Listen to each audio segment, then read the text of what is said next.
Major funding for these broadcasts has been provided by grants from M&T Bank, Perfect Building Maintenance, New York Community Bank, Collins Building Services, Pacific National Bank's CBIZ Marks Paneth.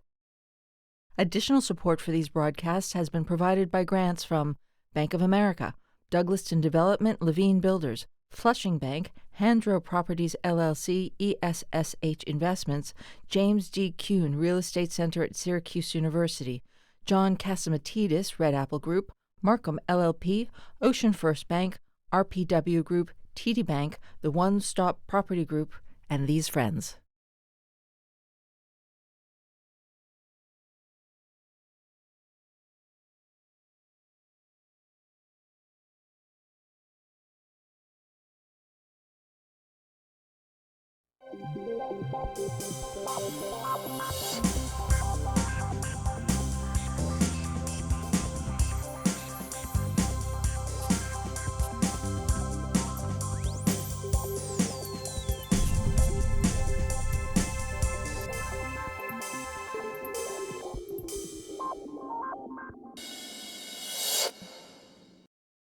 Infrastructure. What's going on with the Infrastructure Act? What's happening in New York City? What are we going to see? Are we going to see an advancement on the Second Avenue subway? You're going to see a lot of work, at Port Authority. Where are the developments going to be, and who's going to benefactor, and who's going to see the things take place? So, due to the help of Jonathan Adlersberg, we brought together a group of individuals to discuss the Infrastructure Act and what's happening in the future in New York City. My guests, as I said, are Jonathan Adlersberg, co-chair of the real estate practice at Herrick Feinstein, Kevin Wang, who's the founder and CEO of KRW Realty Advisors, and last but not least, your younger partner, your younger council member, Phil Sanchez, who's the co-chair of the eminent domain practice at Herrick Feinstein. So since he's more of a transactional practice on eminent domain. Here's somebody who's done work in eminent domain and is a developer. And here you are, the counsel to everybody. What's going to happen over the next couple of years? Well, and tell me about the act first. Okay, so let's take a step back and look at the transformative effect that this project is going to have on New York City and beyond. When I started my practice at Herrick 26 years ago, I was dedicated exclusively to restoring 42nd Street and Times Square. So the projects I worked on then were the Tishman Ewok, the Reuters Tower, and as a young little pup, that's the first time we met Michael, yes. I was working on all of the due diligence, tracing everything back to the Koch administration when that property was designated as a blighted area, and the city, the state recognized that that area needed to be transformed. And at that time, when I was a kid, a few years earlier, when we went on school trips from New Jersey, the bus drivers were not allowed to drive on 42nd Street because of all the adult establishments that were there. Fast forward, look how eminent domain and the state's condemnation authority revitalized and created some of the most expensive real estate and the most successful redevelopment in history. You went from prostitution, the highest crime rate, the highest drug rate. Literally, it was the highest crime rate in the world within those few blocks. With the power of eminent domain, you basically rehabilitated the core of New York City. So today, if you look at what's anticipated around Penn Station and the Gateway project, that project pales in comparison to what was scheduled to, what is planned to take place in the Penn Station area. So if between infrastructure, transportation, job growth, redevelopment, it's of historic proportions. I'll let Phil go into the details of what's happening, but we recognized as a firm that our clients would be in need of condemnation counsel, particularly because of the magnitude of this project, which is by far greater than anything this country has seen, yet alone the city. Jonathan, to your point, I mean, this Times Square redevelopment, or when I acquired 230 West 41st Street in 1999, the last remaining site where condemnation was evolved was the one next adjacent to our property, and which ultimately became the New York Times headquarters. And I would agree with you, the transformation of that area as a result of the Times Square redevelopment and all the condemnations that took place was incredibly transformative then and to this day, but was many, many years in the making. When I came into the business, And I think that's appropriate. Many years to the making, because it really goes back to Prudential when they started. George Klein, Right. Prudential This is and George Klein going back 45 to 50 years ago. That's right, right. So these things are, have a very long horizon. Correct. They take a significant amount of time. That's correct. Right. So 230 West 41st Street, which was the Herald Tribune building, or known as that when the newspapers moved from uptown, they all moved into the Times Square area or peripherally. But that building had an annex that was 5-story that was part of the New York Times site. In addition to the actual condemnation, we had another problem in that the power for the office building was in that building, if you recall. I remember. So we had to put new power into the 300,000-foot office building. And we went through that entire process. You were a young guy at Goldstein and Rikon at the time. And I didn't realize how young you were. I was younger too. But anyway, it was really a fascinating process. How long was the process? Oh gosh, till the final settlement, it was probably 3 years. I was going to say 3.5 years. Yeah. But the interesting thing about Kevin's case was we had to remove, before they could actually take the annex, we called it the annex at the time, of his property, we had to remove all the electrical, all the mechanical, all the HVAC equipment, and continue to seamlessly run the other buildings simultaneously as the condemned property was going to come down. And that's what made Kevin's case particularly tricky. In the 23 years that I've been doing this now, was one of the tougher cases in terms of making it a seamless transition. But to what Jonathan said before about transformative, the largest infrastructure, this is the largest infrastructure package we've ever seen. And I can go back to the interstate highway system being founded by the Eisenhower administration in the 50s. That was a $110 billion project. In today's dollars, that would be $500 billion. The package is $1.2 trillion. It's 2.5 times the size of the entire federal highway system that was established in 1954, I believe, and didn't come to completion until 1994, 40 years later. When you're talking about a horizon, that's how much of a horizon you're talking about for a $500 billion package. How do we compare this to the Robert Moses days? This is going to be I think this is going to be as large, if not larger than that, in terms of transformation. You have Penn Station, which is going to totally revitalize and totally change the entire dynamic above and below every building in that entire area. The way Rockefeller Center, which was about a third of the size, transformed Rockefeller Center in the 30s and 40s, this is going to have that kind of transformative effect. But it isn't just Penn Station. You have Penn Station access. You have lines coming now that are going to come into Penn Station from Connecticut, all new stations in the Bronx that are going to come in, so they can circumvent Grand Central. So they can go straight from Connecticut all the way into Penn Station, eliminating all the additional commute times. Right now, if you're coming from some areas in Connecticut and you are going to Penn, that's a 70, 80, in some cases, a 90-minute ride. So here's the question for all three of you. Who's going to benefit? Who's going to be the beneficiary? Okay, is it going to be the building owner that we just discussed before, who's owned this property for 30 years? It's technically obsolete, as you said. It really can't be used for anything. And if they change the rules and regulations with the sprinklers and other infrastructure things, the building is totally obsolete. Okay, how do you get from Plan A to Plan B? Eminent domain has good and bad aspects. The bad aspect is you're losing your property, you're losing your business at the location. But the flip side of that, and eminent domain is one of the oldest powers of government. Its existence is William the Conqueror. It's 1,000+ years old.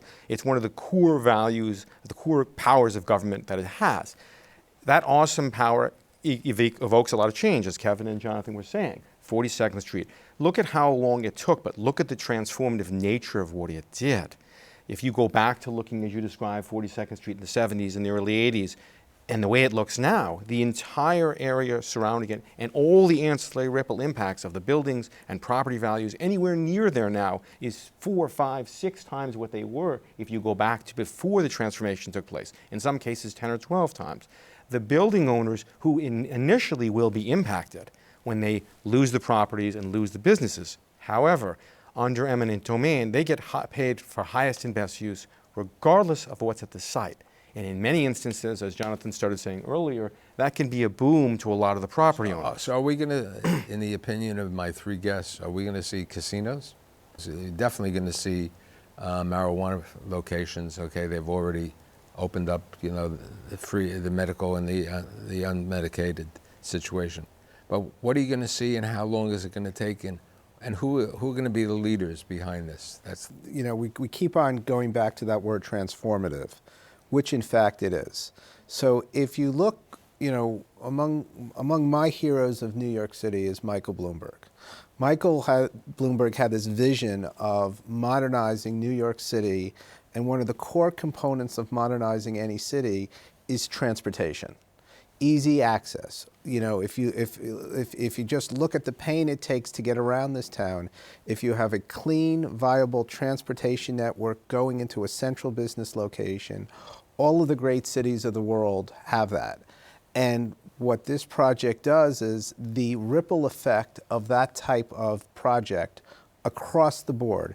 Every component of the economy is going to be, if done correctly, is going to be positively impacted. Granted, you're going to have developers like Vornado who are going to be, do spectacularly well, Right. and you have other developers who will follow suit.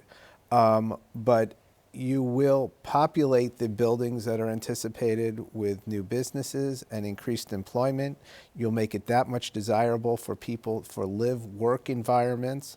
You will provide jobs for people on the lowest level of the economic spectrum, and at the same time, revitalize every component of it. Part of the reason it's so difficult to get around New York and the surrounding communities is the time delay. It takes a long time to come in from Long Island. It takes a long time to come in from Connecticut. It takes a long time to come in from Westchester. Just beyond Penn, you're talking about the Second Avenue subway. You're talking about the Gateway Tunnel. You're talking about doing upgrades to the Long Island Expressway and Long Island Railroad. You're talking about upgrades to all of Metro North. So it isn't just the one Penn Station project. It's the ripple effects and all of the ancillary projects. If you cut commute times down from Connecticut and Westchester from 40, 50, 60 minutes to 20 or 30, you're going to have a lot more people coming back to work. The first question people get asked when they are not returned to the office is why? Well, I have to spend 55 minutes commuting one way or 45 minutes commuting one way from Greenwich or from Stamford or from New Canaan. And they don't want to spend that kind of time because then they have to make a second stop somewhere else to get in Penn Station.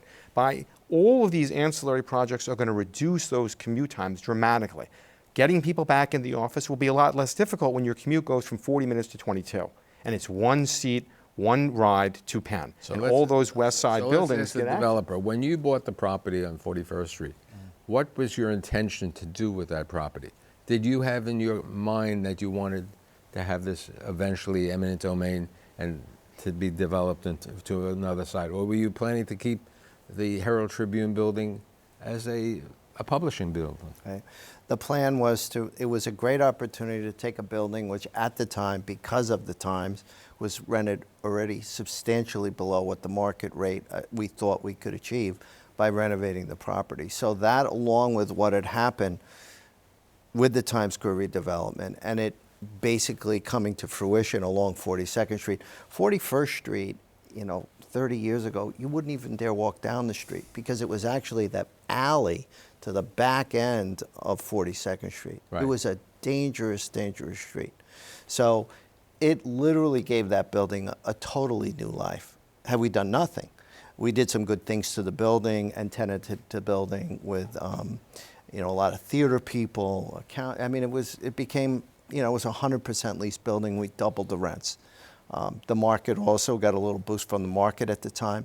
But one thing I would say about the Gateway project, and also to your point, John, about infrastructure. Look, mass transportation and infrastructure, is a lifeline to the city.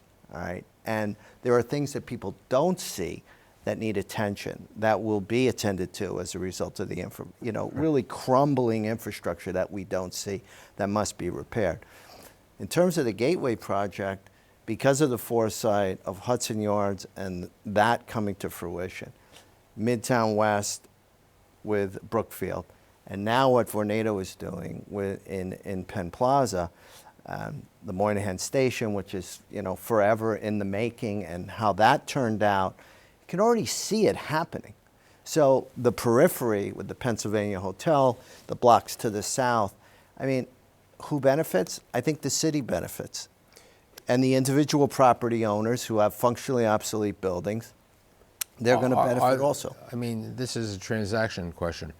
Okay, are we seeing people of Kevin's size, or a small owner who has maybe younger kids in the family who want to be around, and saying, you know what, this is what I should be doing. I should be evaluating these areas that you're talking about, the Gateway area, the Penn Station area. I have a guy for you. I mean, Kevin But Hu. you know what I'm saying? Yeah, well, take a guy, Kevin Hu, who I think is one of the bright stars of our business, and his partners at Cove Property. He did 441 9th Avenue. Right. Transformed that to Hudson Commons. You're not going to see it in 1 or 2 or 3 or 5 years, but look what Rockefeller Center did to the entire surrounding area once it was developed.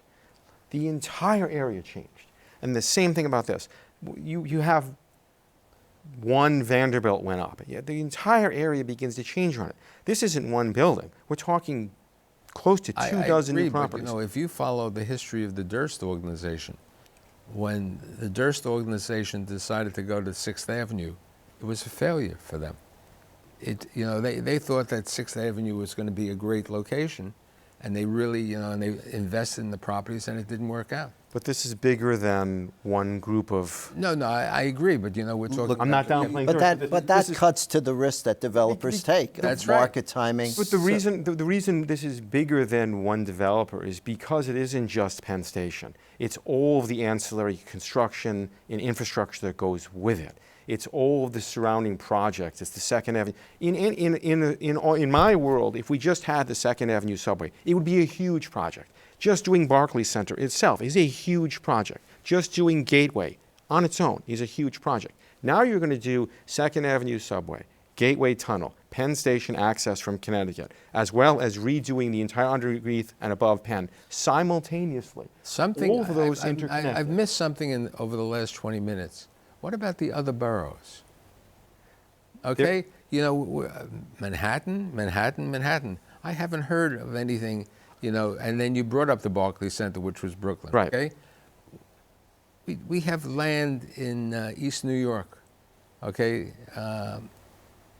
You have land in Coney Island. You have other places. You have land in Staten Island. Well, it's beyond that, though. They're rezoning. The rezoning is taking place at Gowanus, and there have been a number of cases of eminent domain in Gowanus. It isn't just Manhattan. Let me get away from that for a second. In the Bronx, the Penn Station Access is putting 4 new stations in the Bronx. They're putting new access points to get to Penn Station there. The project's going to go into Queens to expand the rail access, to have more lines. So getting back to the point, who's going to be the czar? Who's going to be the who's going to be the person taking the initiative? You bring up Bloomberg of what he did. He had the Dan Doctoroff. Okay, we've had different people over there in different administrations. Who's going to be that person? I mean, George Klein had the foresight years ago on Times Square, but he was ahead of the time. So what's the opportunity, Michael? I think if you take the condemnation map of Penn Station and the other condemnations, and then if you color code it, and then you outline the periphery. So what the ripple, if we speak about ripple effect and we speak about transformation. Let's speak about the ripple effect of the positive outcomes of these projects. If your property borders the condemned property, you're not getting economic incentives direct from the government, but if you trace the periphery of the condemnation map, it's not a bright line that, yes, it's a bright line as to what the government's going to take, but it's not a bright line of what the impact is going to have on the surrounding area when it takes place. Each project in Manhattan, if you look at the magnitude of the impact of a 1 million square foot development, okay? Everything next to it all of a sudden becomes more desirable. Lincoln Center was eminent domain, and if you look back, if you West Side Story, Right, West Side Story. If you see the movie, the Spielberg movie, you see the area and where it is You today. can go back to the World Trade Center, the Twin Towers. That site, they used eminent domain to build that site. I mean, this they was, used it eminent was domain. the electronic companies. Right. It was all the radio. It was all the radio and TV repair TV stations. repair stations. That's up there. correct. And then if you look on the far west side, you had all the auto dealers. The auto dealers and auto mechanics. Look at post 9/11, the redoing of the Fulton Street Transit Center. The ripple impact. Look, you went from Lower Manhattan being really commercial based to, after these changes, to a more residential. I used to walk by the old fish market and would walk through there all the time. Now, that's all residential. So do we see residential coming in? Of these plans over here, how much of this is going to be residential? Or is it going to be more of the work area as opposed to live work? It's going to, and I go back to what Kevin and Jonathan were saying, it's going to be more of the work area because you have underutilized office. You have a lot of C&D space out in this area. That really is underutilized. I'm not disparaging the owners. If we took It's some of just- those properties and did what Bloomberg did years ago, what Giuliani did with the 421Gs, Yes. okay, Yes. which made the world a totally different place. I think when you walk through this area in 8, 10, 12 years, it's going to have the same effect that you were talking about walking through 42nd Street, going back to where before the redevelopment. But the difference in this is it's so much of a larger area, it's going to be so much more impactful. The ripple effect may not be just one block. It may be 3 or 4 blocks west, 2 or 3 blocks east of Do you this. see foreign investors coming into this? I see I'm just as an aside, I'm flying to Tel Aviv Saturday night on an exclusive business trip to meet with the private equity firms, the pension funds, and the high net worth individuals. And we're bringing a number of our clients with us because not that we're brokers, but we make introductions all the time. You're doing the introduction. So the answer is, I think, look, we're in a funky period of time right now. And I think a lot of us, if you look long term, things go up, things go down. Obviously, crime is, no one wants to speak about, or everyone is speaking about it. But it's a moment, New York City is New York City. It's the center of the business world. And for that reason, foreigners are always going to gravitate to New York. Anyone, a young person from London, from Asia, from any other place wants to be in New York. And for that reason, the answer is yes, foreign money is going to make its way. And there have been waves of foreign money from different parts of the world at different stages. But at the end of the day, I think that you're going to see big money from abroad continue to flow into New York City.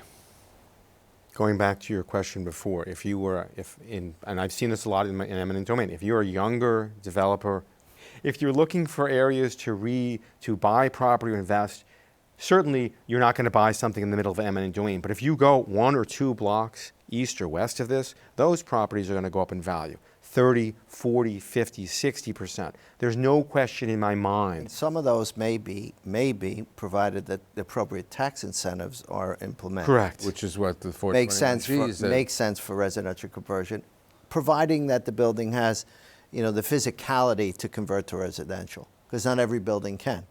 But Kevin, let me, to your point as a developer here, if you were looking for that next opportunity that everyone in our industry is always looking for, I personally think that's the direction somebody who's not thinking about tomorrow but thinking really long term is the direction to be taken. Yeah, there's a great swath of real estate north of Penn Station, south of 42nd Street, that many of those buildings have not really turned over and are owned by long-standing, older ownership. So that presents an opportunity. I've been walking on First Avenue quite a bit. So you have the Solo site, which was Fisher family and everything. Only one of the buildings, one property has been developed over there. It's probably 30 years, okay, at least. Nothing's happening over there. It's still a prime location, okay, with the exception of UM Week, but it is a property over there, and we need housing. We need certain office. We need bioscience, which is being taken with new work in Kips Bay. So I could see even going to the east side over there. Look what's happening with Grand Central right now with the Long Island Railroad and all the other Right, and you're going to have you're going to have the Second Avenue, so you're going to have them completing the Second Avenue subway as part of this. There's going to be a rebirth beyond just Penn.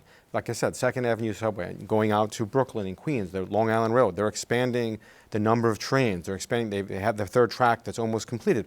They're expanding the number of trains they're going to be able to come in and out. When you start cutting down those commute times and making it easier for people to get in the city, and as to what Jonathan said before, as well as the issue of where they're commuting to is in a C and D office building. It's a nice space. Part of that files into why aren't people coming back to the city? It isn't just the crime, it's the commuting issue, it's the other ancillary issues, because people are not looking at the city in the way they looked at it 15 and 20 years ago, but they will. When you start seeing all these projects come together, the transformative effect will have a dramatic impact on the city. If I was a developer or property owner, I would be looking 1 or 2 blocks east and west of Penn, or just on the ancillary of Second Avenue subway, because all those properties are going to go up dramatically in value. Let's fast forward a year from now. When I bring you back, let's see what has happened with the implementation of the new act and what's really going to happen. I'd like to thank our executive producer who created this idea, Jonathan Adelsberg, okay? Kevin Wang, who's been involved with many projects, and the co-chair of the eminent domain practice, Phil Sanchez, and I'll see you next week.